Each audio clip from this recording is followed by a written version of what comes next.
Egito, terra de tesouros ocultos, segredos enterrados e perguntas sem resposta. Como uma civilização que não contava com ferramentas básicas de ferro foi capaz de construir os monumentos mais emblemáticos e duradouros do mundo? Gerações de egiptólogos estudaram as pirâmides. Mas somente agora, munidos de novas técnicas e evidências, os especialistas finalmente revelam a história dos homens que as construíram e os recursos mobilizados. Eles desencadearam uma revolução. Quem construiu as pirâmides? E por quê? Egito revelado. Pirâmides. 7 quilômetros de comprimento é o tamanho mínimo dele. É como um grande labirinto. Quem não souber o caminho nunca vai voltar. O Dr. Zahi Hawass explora uma rede de túneis sob uma montanha de pedra, uma pirâmide. A câmara em seu centro abriga um único sarcófago vazio. A razão para essa estrutura imensa ter sido construída. Esse lindo sarcófago de alabastro é uma das descobertas mais incríveis já feitas dentro das pirâmides. Ele revela a crença religiosa dos egípcios antigos de 5.000 anos atrás. As pirâmides eram construídas para abrigar o corpo de um rei ou rainha. Mas eram mais do que um monumento funerário. Os faraós acreditavam que as pirâmides tinham uma função prática. Elas os conduziriam à vida após a morte. Hoje sabemos que no Egito Antigo a origem da palavra pirâmide é ascender. Então há uma ligação direta entre a forma das pirâmides e a ascensão do faraó ao reino celestial. Existem cerca de 80 pirâmides no Egito. Embora a civilização egípcia tenha existido por 3.000 anos, a maioria delas foi construída durante uma era de prosperidade que durou pouco mais de um século. A maior é a Grande Pirâmide de Quéops, a única das 7 maravilhas do mundo antigo ainda de pé. Ela foi feita com quase 6 milhões de toneladas de rocha, cortadas, esculpidas e transportadas à mão. Durante mais de 3.000 anos, foi a construção mais alta do planeta. A pirâmide de Quéops está localizada nos arredores da cidade do Cairo. Ao seu lado estão pirâmides menores, construídas pelos descendentes de Quéops. São a imagem clássica do Egito. Quando ficamos diante das pirâmides, ficamos de queixo caído. Ninguém nunca viu nada parecido. E acho que isso só aumenta a aura que envolve o mistério das pirâmides. Por isso queremos uma explicação para sua existência. É a questão que mais intriga os egiptólogos. Esta civilização não contava com uma tecnologia de engenharia moderna. Por que então almejou a construção de algo tão monumental? Para descobrir a resposta, os arqueólogos voltaram centenas de anos antes das pirâmides para analisar as primeiras sociedades egípcias. Em algum ponto do primeiro período da história do Egito, existia a crença na vida após a morte, e essa crença era representada pelo fato de os mortos serem enterrados em covas rasas, cavadas no chão. Estes primeiros túmulos eram cobertos com pilhas de pedras e areia. Talvez para proteger os corpos de animais carniceiros. Ao longo do tempo, estes montes funerários assumiram um simbolismo religioso na história egípcia da criação. Este monte, sobre a tumba, provavelmente representa o primeiro monte emergido do oceano primordial, quando a vida e o mundo foram criados. Era um símbolo da vida, um símbolo da vida. E tinha o poder de ressuscitar o rei para a nova vida após a morte. Estes são os primórdios, as primeiras estruturas no Egito, colocadas sobre um túmulo para garantir o renascimento dos mortos. Mas como pequenos montes de areia se transformaram em imensas pirâmides de pedra? No começo eram bem rústicas, mas aos poucos se tornaram cada vez mais elaboradas. Antes eram apenas um buraco no chão coberto por um monte, e então esse monte se tornou uma mastaba. O monte se tornou uma construção, a mastaba. Em vez de pilhas de terra, tijolos de barro eram dispostos para formar paredes inclinadas, rematadas por um teto plano. O professor Gunther Dreyer passou anos investigando esta evolução. Ele acredita que estes primeiros túmulos foram construídos para que o ocupante da tumba pudesse armazenar bens suficientes em sua jornada para o outro mundo. Eles precisavam de tudo o que tinham na outra vida. Primeiro, é claro, comida. Depois, ferramentas, armas, joias, tudo. A mastaba era um misto de tumba, palácio e armazém. Tijolos de barro eram o único material de construção disponível. Os tijolos eram dispostos de uma forma específica. Uma camada, como essa, com um lado menor exposto. E outra camada, com um lado maior. E essas camadas iam se alternando para dar mais estabilidade e evitar rachaduras. Ao longo do tempo, os construtores de tumbas refinaram o uso dos tijolos.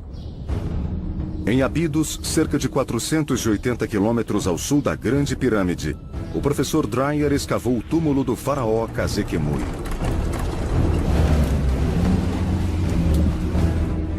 A tumba foi novamente enterrada na areia para ser protegida.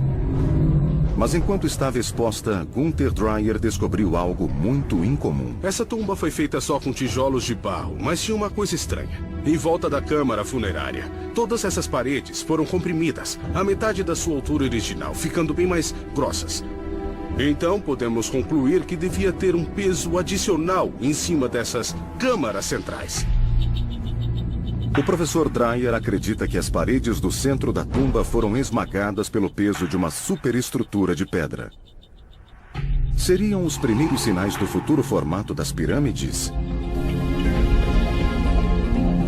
Os especialistas concordam que houve um grande salto na arquitetura das pirâmides por volta de 2630 a.C., quando o faraó Djoser começou a construir sua tumba. Ao analisarmos o desenvolvimento das tumbas reais, é uma evolução gradual, mas elas sempre ficam maiores e mais elaboradas. E acho que Djoser foi quem deu os maiores passos. Djoser iniciou sua tumba como uma grande mastaba, semelhante às construídas por seus antecessores. Djoser decidiu construir uma grande parede de proteção ao redor da tumba. Mas a parede escondia a visão dessa tumba. Então, seu arquiteto criou uma solução bem simples para torná-la visível de novo, que foi construir outro topo em cima do primeiro, outra mastaba sobre ele. Assim surgiram os degraus. Pirâmides de 6 degraus, com mais de 60 metros de altura. As pirâmides de degraus desempenharam um papel importante, não apenas na história do Egito, mas também na história da arquitetura. Em Saqqara, no sul de Giza, situa-se a maior construção de pedra do mundo.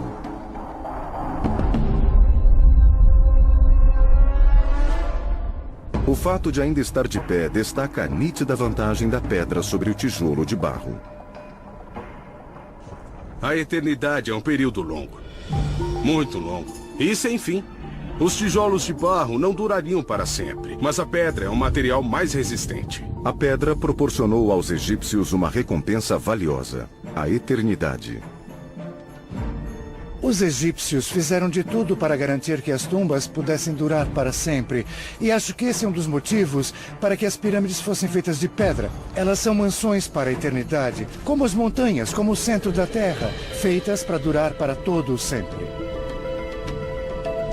Parece que os construtores começaram empregando técnicas que conheciam e nas quais confiavam. As pedras usadas aqui eram unidas, como tijolos de barro, com a disposição alternada, que assim as encaixava como os tijolos.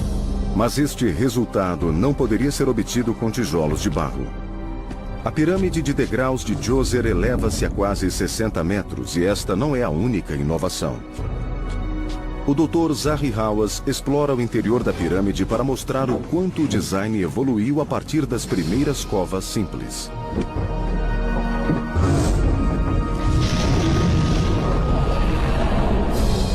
Há mais de 5 quilômetros de túneis nesta tumba. Câmaras construídas sob toneladas de pedras para abrigar Djoser, sua família e seus bens com muito esplendor. Essa câmara funerária é um milagre. Um milagre da arquitetura. Uma pirâmide de degraus. A primeira pirâmide de pedra da Terra. E os arqueólogos conhecem o responsável por esta revolução arquitetônica. Eles já podem dar um nome ao homem, ao gênio que projetou as primeiras pirâmides. Muitos aspectos das pirâmides do Egito são notáveis. Seu tamanho, sua idade e o fato de ainda estarem de pé. O mais incrível é que podemos dar um nome ao arquiteto que construiu as primeiras pirâmides para o faraó Djoser. Quando falamos sobre as grandes inovações da história, pensamos na roda, pensamos na invenção do fogo e não conseguimos associar um nome a essas invenções. Mas nós temos um nome para o homem que criou a arquitetura em pedra. Especialista na arte do Egito Antigo, o Dr. Robert Bianchi acredita que os vestígios de uma estátua do faraó Djoser revelam o nome de seu arquiteto. Essa estátua foi descoberta perto do recinto das pirâmides de Djoser em 1926. É importante por várias razões. Primeiro, preservou o nome de Djoser para nós. Um dos nomes está aqui à esquerda.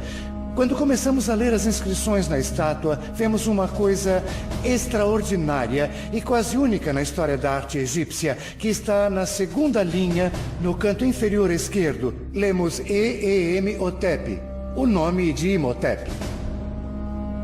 Temos o nome de Djoser e esse epíteto que se refere a Imhotep na estátua. Djoser elevou Imhotep a um status quase divino. A estátua de um rei era sagrada, já que seria uma extensão de seu corpo. O fato de o nome deste homem mortal, Imhotep, estar gravado na estátua de Djoser é extraordinário. Então nos perguntamos por que ele faria isso. A resposta a isso talvez esteja na série de títulos que definem a posição de Imhotep no lado direito. Ele é o carpinteiro, o escultor e o designer dos vasos de pedra. Isso nos mostra as atribuições que esse homem ostentava, o que nos leva a crer que ele era o arquiteto da grande pirâmide de degraus, que foi o primeiro monumento de pedra já criado na história do mundo. Imhotep, o nome do homem que construiu as primeiras pirâmides. Ele foi o primeiro a mudar a arquitetura do mundo antigo, de tijolos de barro para pedra calcária. Ele também foi o primeiro a fazer o primeiro teto e o primeiro pilar de calcário.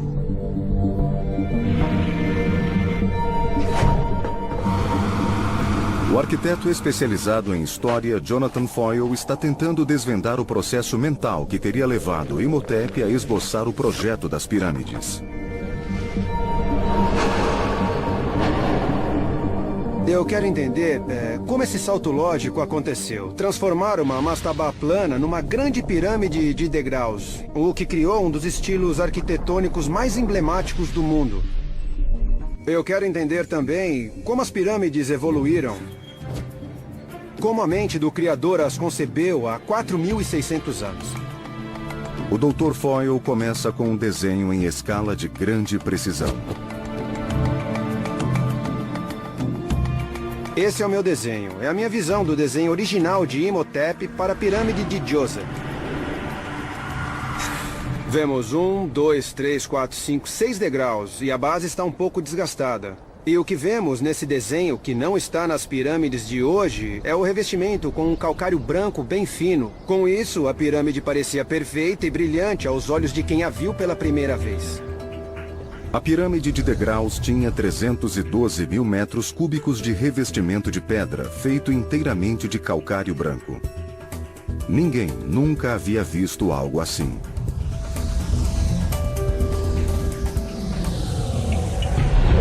E é evidente que gerações de egípcios reconheceram as façanhas de Imhotep, reverenciando seu nome. Na época, ele até se tornou um deus, uma honra geralmente reservada aos reis. Na era moderna, os arqueólogos começaram a especular sobre o túmulo do próprio Imhotep. Que tipo de sepulcro um mestre das tumbas construiria para si mesmo? Muitos arqueólogos dedicaram a vida a procurar essa tumba, mas ela jamais foi encontrada. Nas minhas escavações aqui, que ocorrem há mais de 20 anos, eu vejo o sonho de todos. E todos procuram Imhotep. Dizem que a tumba de Imhotep seria comparável à de Tutankhamon.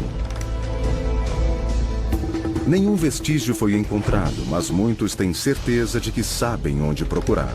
Acho que a tumba de Imhotep devia ficar perto do complexo da pirâmide de degraus, talvez a sudoeste. Temos que achá-la para descobrir. Mais cedo ou mais tarde, algum arqueólogo de muita sorte ainda vai encontrá-la. Vasculhando os arredores da pirâmide, Campbell Price espera ter esta sorte.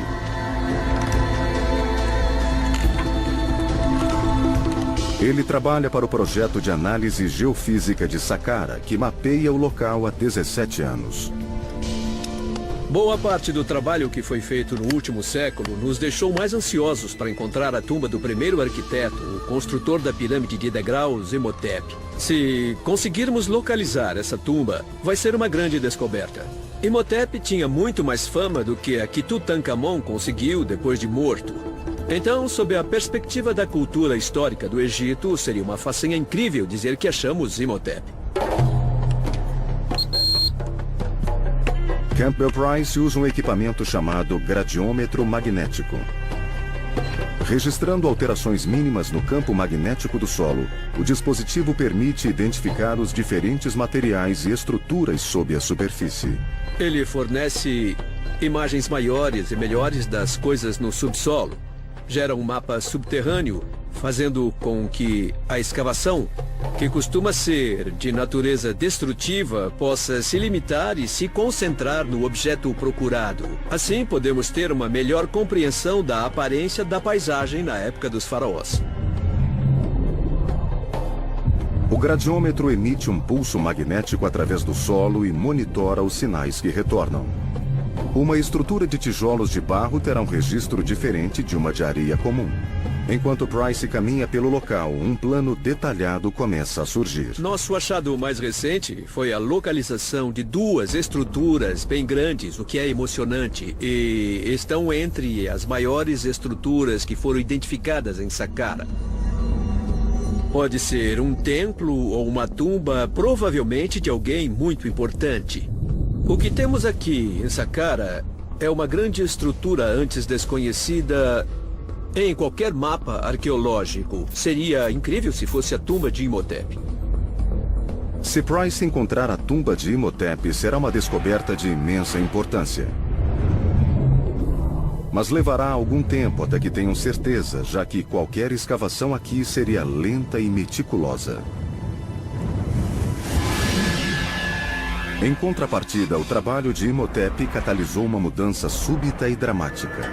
O estilo de construção dos egípcios mudou subitamente, iniciando uma era de ambição desmedida. Ela produziu alguns dos edifícios mais espetaculares de que se tem notícia.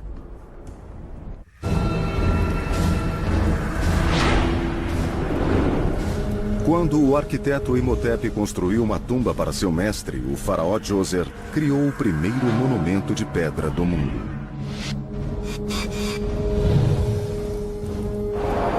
Ele também iniciou uma era de inovação visionária. A inovação de Imhotep em pedra foi revolucionária. Foi como uma luz que se acendeu, uma lâmpada. Porque em poucas gerações, os egípcios passaram da pirâmide de degraus para a grande pirâmide de Quéops. Então não estamos falando de milhares de anos, mas de algumas gerações de faraós e uma mudança de dinastia. Isso foi quase instantâneo. O ritmo das mudanças só aumentou com o faraó Snefru. Snefru talvez seja um dos faraós mais notáveis ao subir ao trono do Egito. Ele abriu o caminho, ele é o pioneiro dos edifícios monumentais. Snefru chegou ao trono 50 anos depois de Djoser e construiu em uma escala extraordinária. Seu nome está ligado não a uma, mas a 3 pirâmides.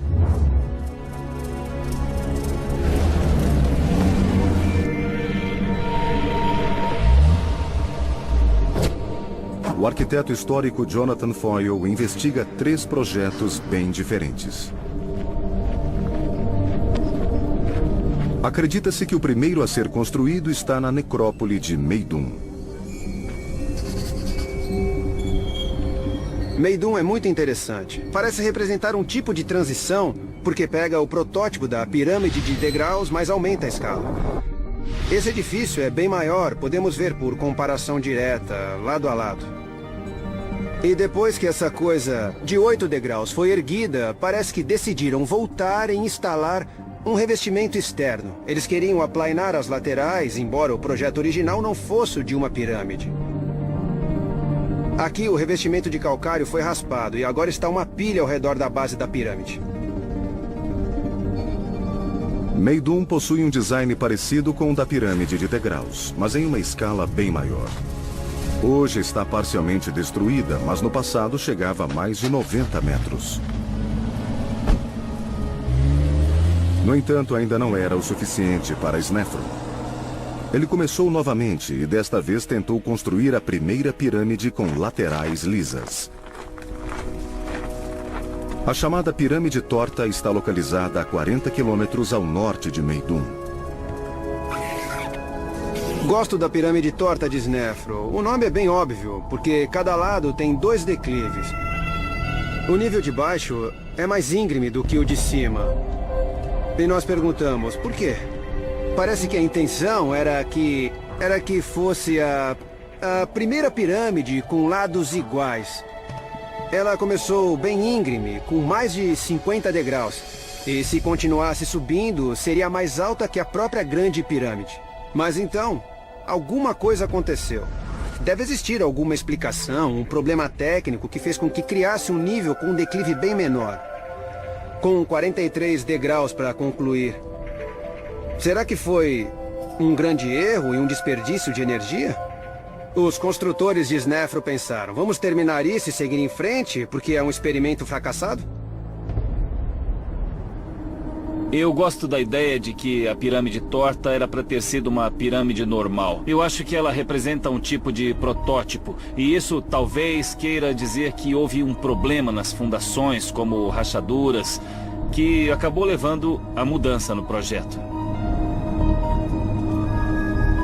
Peter Brand acredita que a forma desta pirâmide é produto da ambição excessiva dos construtores. Eles sabiam que não podiam concluir a construção que planejaram e literalmente mudaram de direção. Isso reduziria o número e também o peso das pedras no topo da pirâmide e colocaria menos pressão nas rachaduras que já tinham começado a se formar. Jonathan Foyle examina o interior da estrutura para encontrar evidências que confirmem esta teoria. Sinais que podem ter levado os engenheiros egípcios a reformular o projeto. Aqui tem uma pequena rachadura. Bom, não é muito pequena, posso enfiar o braço inteiro nela. Passa por cima da minha cabeça e vai até o outro lado. Talvez seja a forma de como a fachada foi assentada quando eles poliram as pedras por baixo. Mas eu ficaria preocupado com isso, porque não houve uma boa aderência entre as pedras por aqui. Este corredor descendente suportava o peso de mais de 1.200.000 metros cúbicos de pedras. O Dr. Foyle acompanha a rachadura que vai até o centro da pirâmide, a câmara funerária. É incrível. É como uma catedral.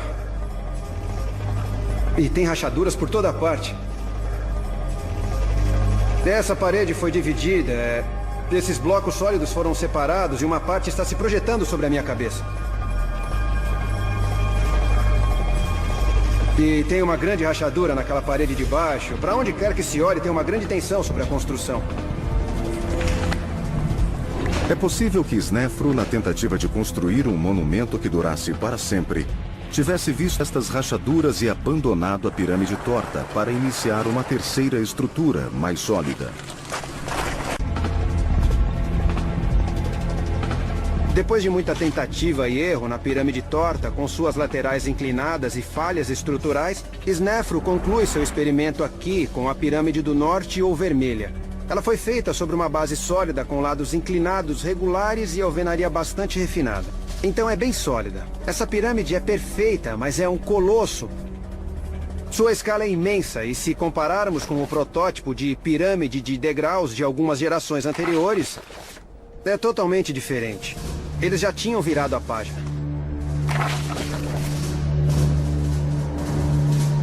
Este é o produto do que Snefru aprendeu em Meidum com a pirâmide torta. A primeira pirâmide verdadeira, com lados lisos e brilhantes, imitaria os raios do sol e levaria o faraó para a vida após a morte.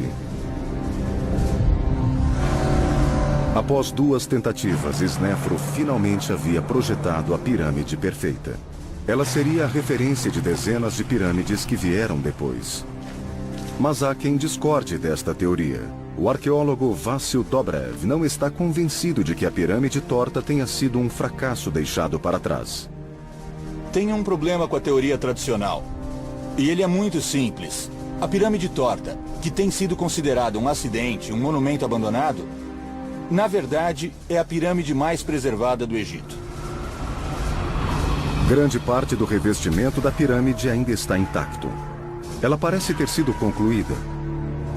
Dobrev questiona os motivos pelos quais Snefru aplicaria tantos recursos para depois abandonar um projeto que havia idealizado.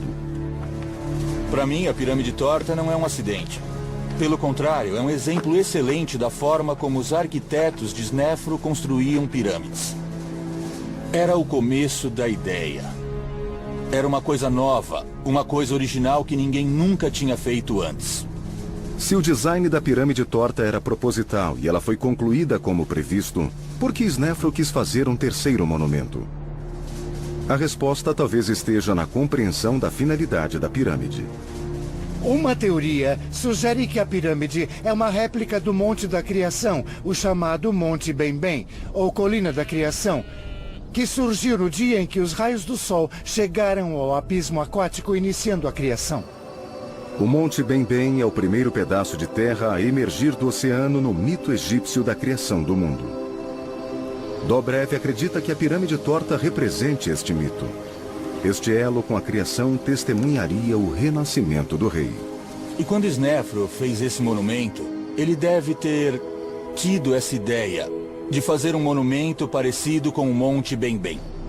E a teoria de Dobrev também explica por que Snefru construiu mais de uma pirâmide. Ele queria subir ao céu.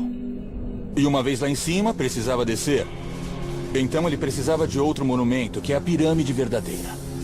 A pirâmide vermelha possui laterais lisas, em declives iguais, e simboliza os raios do sol devolvendo o faraó à terra. Veja, na realidade nós temos 2 pirâmides que trabalham juntas. E os 2 monumentos formavam um ciclo perpétuo de ressurreição e renascimento. As realizações de Snefru são inquestionáveis. Ele não só foi o homem responsável pela criação do formato tradicional das pirâmides, como durante o processo também construiu 3 monumentos colossais durante seus experimentos. Juntas, elas somam mais de 3.500.000 metros cúbicos de pedras.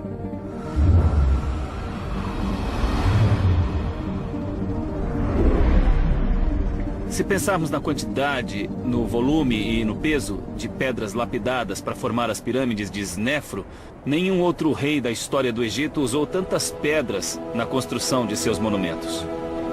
Mas as pirâmides de Snefru não seriam lembradas como os maiores feitos da engenharia da civilização egípcia. Elas logo seriam ofuscadas pela maior pirâmide já construída. Um monumento de tamanha precisão que até hoje as pessoas questionam se foi uma façanha de uma antiga civilização. A Grande Pirâmide de Giza.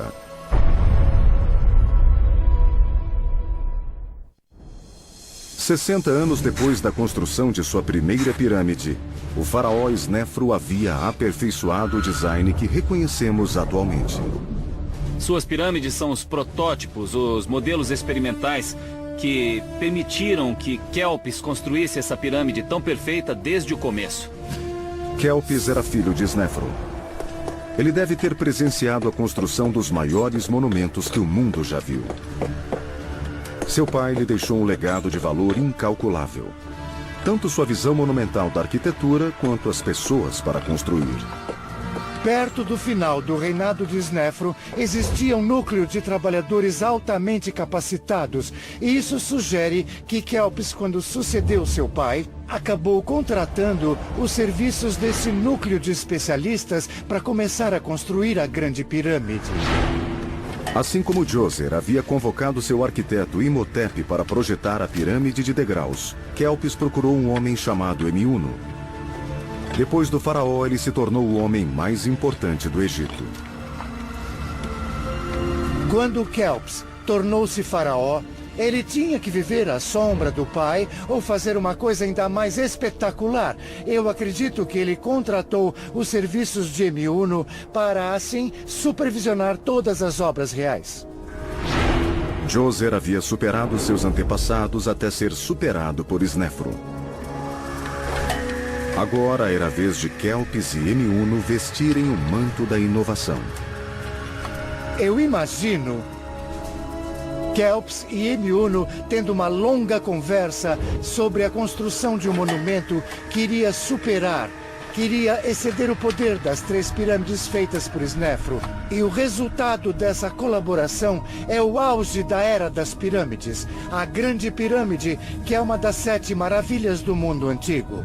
É por essa razão que temos que fazer uma conexão entre Imhotep e Emiuno.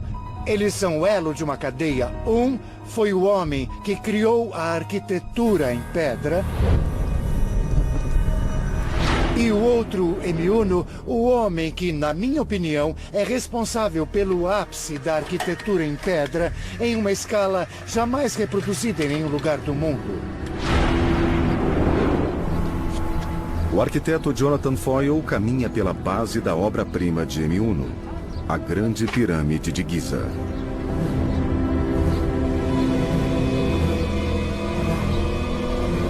Mas como? É a primeira pergunta que me vem à cabeça. Não dá para ter uma noção do tamanho até chegar bem perto.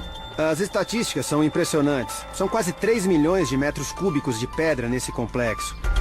E vem de um reinado que durou menos de 30 anos. Quer dizer que, trabalhando cerca de 10 horas por dia, eles teriam que encaixar uma pedra a cada 2 ou 3 minutos, sendo que as pedras pesavam 2,5 toneladas, em média. Então, é uma façanha incrível da engenharia. Análises revelaram que as dimensões desta pirâmide são incrivelmente precisas. O local foi nivelado com tamanha precisão que a altura da base varia apenas uma fração de centímetro. As faces leste e oeste foram alinhadas de forma a apontar para o norte verdadeiro. E tudo isso foi alcançado com o uso de ferramentas muito rústicas. Isso parece ridículo que o fim da construção em pedra tenha acontecido depois da aparente perfeição que alcançaram quase que instantaneamente. Alguns vestígios recordam que a pirâmide foi construída à mão. Olhando a camada de baixo, porque toda a pedra que revestia todos os declives brancos foram removidos e o que estamos olhando são as pedras que estão embaixo. Dá pra ver o lado humano. Pessoas fizeram isso no final. Debaixo da perfeição tem vários blocos rusticamente lavrados. São irregulares, não são modulares, são desiguais e foram encaixados da melhor forma possível e unidos com argamassa. Vemos imperfeições sobre o revestimento, é bem evidente aqui. Mas isso não diminui em nada essa incrível façanha. As inovações mais impressionantes de Emiuno podem ser encontradas dentro da Grande Pirâmide. O Dr. Zahi Hawass, o arqueólogo-chefe do Egito, entra por um túnel escavado há vários séculos por ladrões de tumbas.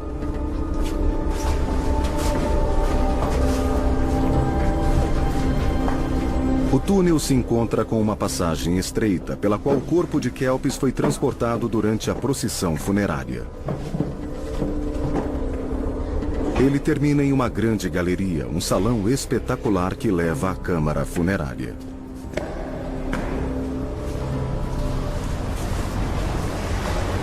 Aqui fica a incrível câmara funerária. Ela é toda feita de granito. Kelps foi enterrado nesse sarcófago. E teve ao redor dele tudo o que precisaria na outra vida. Os blocos sólidos de granito que formam a câmara foram cortados e dispostos com tal perfeição que mesmo depois de 4.500 anos, uma lâmina de barbear não caberia entre as fendas. O granito aqui é uma linha de defesa. Mesmo quando o faraó estava vivo, as tumbas eram roubadas. E a prova disso vem de Eteperes, a mãe de Kelps. A tumba dela foi saqueada. Alguém tão poderoso quanto Kelps foi desafiado por um bando de ladrões que violou a tumba da mãe do faraó. Esse evento chocou o Egito. Chocou o reinado de Kelps. E esse choque, a consequência desse choque é essa enorme massa de granito para proteger a tumba do rei. Em 2528 a.C., os faraós do Egito Antigo haviam construído uma série de pirâmides, cada uma mais perfeita do que a anterior, culminando na maior que o mundo já viu, a Grande Pirâmide de Kelps. Mas o país pagou um preço por esses empreendimentos. As pirâmides praticamente faliram o Egito por causa do imenso esforço despendido para construí-las. Quando Gedefra, filho de Kelps, chegou ao trono, ele precisava encontrar uma nova forma de construir seu próprio túmulo impressionante. Ele escolheu o local de sua pirâmide 8 quilômetros ao norte, em uma colina chamada Abu Roash. O arqueólogo Peter Brand a escala para nos mostrar o que restou da pirâmide de Gedefra.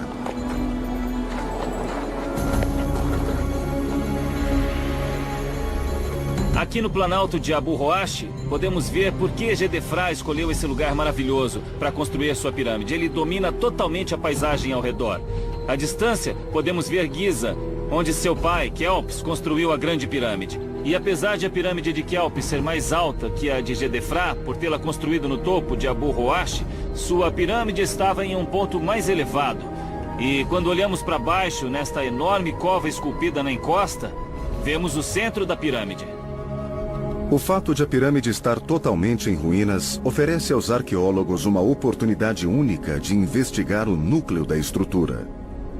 Estamos a meio caminho do corredor em declive que leva à câmara funerária de Gedefra e que agora parece uma enorme escada a céu aberto. Na antiguidade deve ter sido um túnel estreito e escuro que ia até o centro e todo esse espaço era preenchido por toneladas e toneladas de alvenaria com a enorme pirâmide de Gedefra sobre ela.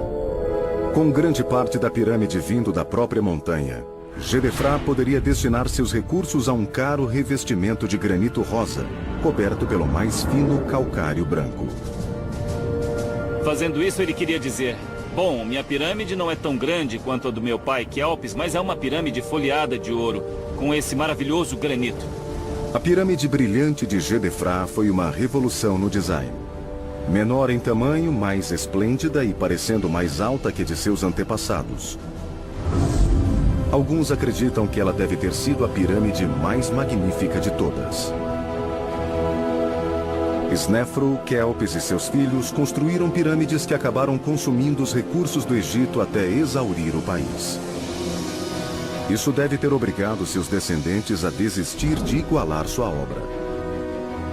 Em vez disso, as gerações seguintes parecem ter buscado outras formas de atingir a imortalidade.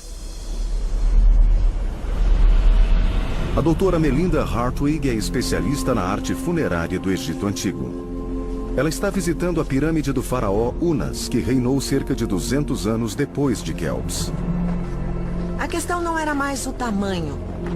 A construção das pirâmides era uma empreitada enorme. que consumia muitos recursos, uma grande quantidade de trabalhadores e exigia um grande poder de administração. Então, quando chegamos à quinta e sexta dinastias, as pirâmides são menores, cerca de 1/3 do tamanho das obras anteriores. Agora a ênfase parece se deslocar para o design do interior. A decoração das paredes revela uma coleção de encantamentos e orações para ajudar o faraó na vida após a morte. O texto que vemos nessa parede aqui deve estar ligado ao ritual de ressurreição de Unas. Antes, a pirâmide era o suficiente para ajudar na ressurreição do rei, para levá-lo a outra vida. Mas na época dessas construções, na quinta e sexta dinastia, a pirâmide é um pouco menor e a ênfase passa a ser colocada nessas inscrições. Elas são a proteção oferecida ao faraó para uma ascensão segura. O que nenhum encantamento conseguia repelir era a ameaça dos ladrões de tumbas, tão persistentes que nada era capaz de afastá-los. A única saída lógica era esconder as tumbas. As pirâmides eram como faróis para os ladrões. Então, isso leva ao novo reinado em que os reis decidem se enterrar no Vale dos Reis para evitar saques. No isolado Vale dos Reis, os túmulos foram escondidos sob penhascos altos. O topo de uma montanha domina a paisagem, criando uma pirâmide natural. Uma evocação dos rústicos montes sagrados sob os quais os primeiros egípcios enterravam seus mortos. A localização de cada túmulo era mantida em segredo. E esse foi um dos motivos para que a tumba de Tutankhamon conseguisse permanecer escondida por tanto tempo. A tumba foi enterrada no Vale dos Reis, e seus arquitetos e projetistas tiveram o trabalho de camuflar a área ao redor para que parecesse uma paisagem desértica. Todas as pirâmides foram saqueadas e saíram de moda entre os faraós, mas ainda permanecem de pé.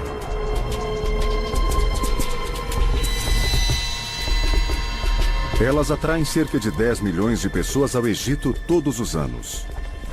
As pirâmides deixaram uma impressão duradoura na civilização ocidental. Os fundadores dos Estados Unidos não conseguiram achar um símbolo de maior longevidade e grandeza do que as pirâmides. Por isso se apropriaram dele e o usaram na nota de $1. A origem deste legado de 4.000 anos pode ser atribuída a um homem. Aquele que construiu o primeiro edifício de pedra. O primeiro arquiteto cujo nome conhecemos. Imhotep. As coisas teriam sido diferentes se não fosse pela arquitetura de Imhotep. Ele visualizou os elementos da construção em pedra e projetou a pirâmide de degraus que acabou levando à grande pirâmide de Giza. Veja, essa inovação, essa invenção se compara à da roda e à do fogo, porque todos os arranha-céus do mundo, os prédios em que eu e você entramos e saímos todo dia, jamais teriam sido possíveis sem a inovação criada por aquele homem. Imhotep foi um homem de visão pioneira e grande ambição. Mas nem ele poderia prever a marca indelével que deixaria no mundo moderno.